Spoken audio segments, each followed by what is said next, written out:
mean, the fact that we're here today, you know, as you said, about 20 days out from the World Test Championship final starting, I think it goes to show what sort of excitement there is around this a one-off Test match, really. And you know, I think the ICC have to be applauded for making this possible. You know, I think it's 4 years now in the making since they turned it from being just the points leader at the end of the year, winning the Mace, to having this one-off final. Obviously, we know that New Zealand were too good a couple of years ago, and now we see the two best teams over the last 2 years in Australia and India go head-to-head at the Oval over what potentially is 6 days. So we actually have a winner in that Test match. It's really absolutely that rivalry has increased and will increase game by game. I think if we wind the clock back, it was probably in the late 1990s, really, I think, when India really woke up to how big a force they were in world cricket. I think that's when the shift was really there. When the real power of the game sort of switched over to India.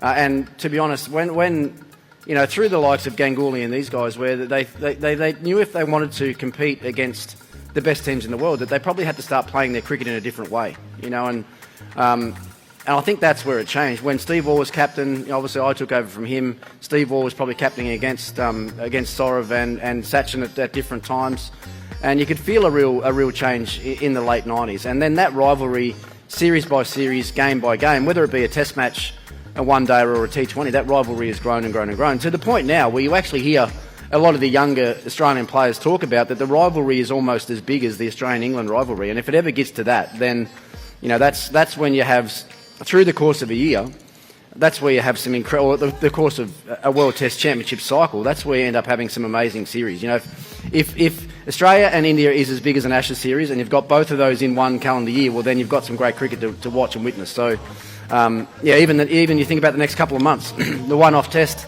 for the World Test Championship final, and then Australia-England have got 5 Test matches after that. So we're guaranteed to see some great Test cricket in the next few months away.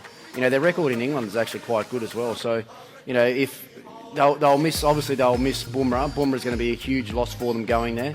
But they'll still have the likes of Shami and maybe Bhuvaneshwar Kumar, these guys who will actually bowl well in English conditions. So, look, the big matchups, obviously Virat against anyone is going to be a big matchup. You know, and I caught up with Virat about a month ago when we played them in Bangalore, and I had a good chat to him about his batting and where he was at and his career, and he said to me then that he actually feels like he's almost back to his absolute best. And I think you probably saw that last night. You know, he's had a very good IPL, and I'm sure he'll be the prize wicket that all the Australians are looking forward to.